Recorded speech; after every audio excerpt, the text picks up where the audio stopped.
I applaud all the delegates. I came tonight. Everybody's still here at 2 a.m. All the conversations that have been happening over the last few years. There's been a lot of talk about the hospital location, the hospital plan, everything that has to do with it.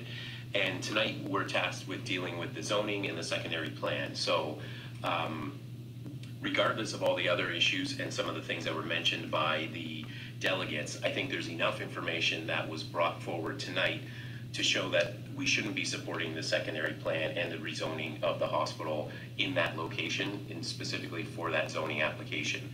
When we come for a complex issue like this, there's a triangulation of issues that have to do with smart growth, intensification, and the lack of regionalism when we're talking about an issue like this, especially when we continue to call it a regional hospital in an area that does not act as a region in any capacity.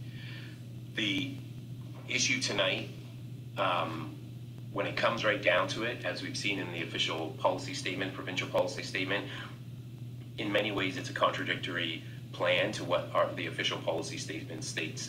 And the number one issue and issue that I take is the density and intensification targets of the city that this council has adopted, that this council has been working towards, that this council has had unanimous votes for things like a CIP,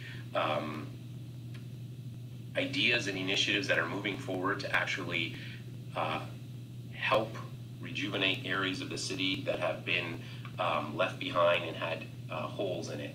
I don't support that and only look at intensification because I'm an urban councillor that lives in the downtown and represents the downtown.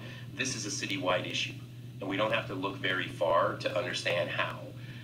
When we did the Development Charges Task Force study a few years ago, there was discussion around one specific part of that was that in the early 1970s, the population of the city of Windsor was basically the same as it is today.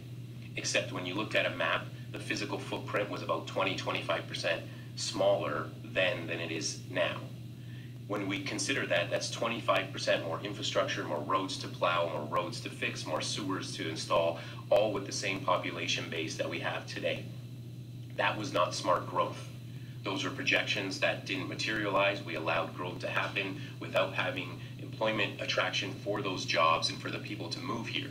We have an infrastructure deficit because as we grew, we needed more infrastructure and we didn't put money aside to deal with the infrastructure that we already had. We just need to look at ourselves. We don't need to look at Detroit. We don't need to look at Mississauga or anywhere else across the province. We have to look at Windsor over the last 40 years. And all things being equal, the reason why density and intensification is a priority and it's been baked into the provincial policy statement is because it's good for the entire community, not just good for the neighborhoods where those condos go up or those row houses go up. It's actually better for South Windsor and East Windsor because all things being equal, taxes in South Windsor and East Windsor go down when high rises go up. The services are there. There's no need for investment into infrastructure.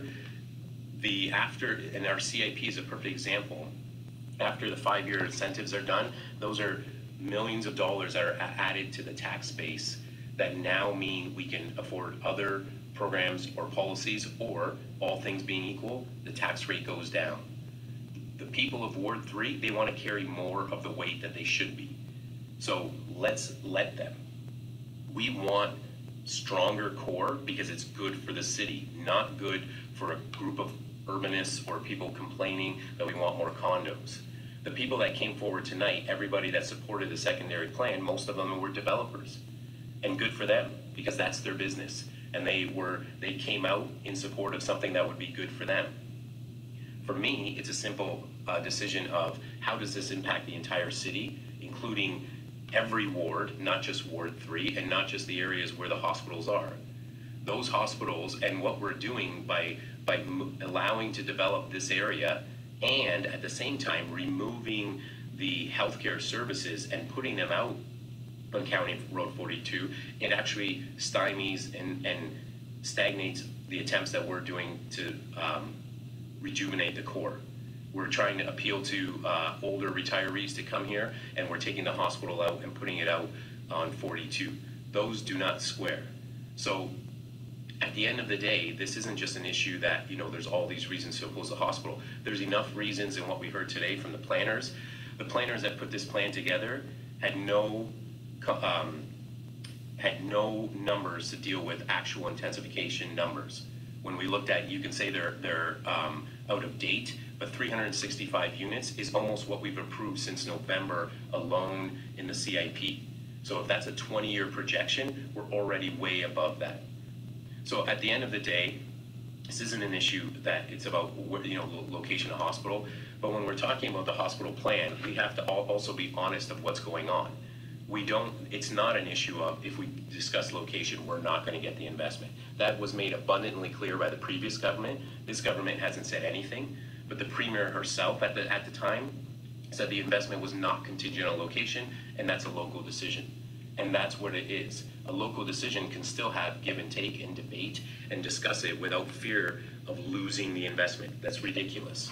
In fact, I'm more concerned with losing the investment to subsidize dollar beers from this Premier than I am because we're going to debate the location of the hospital.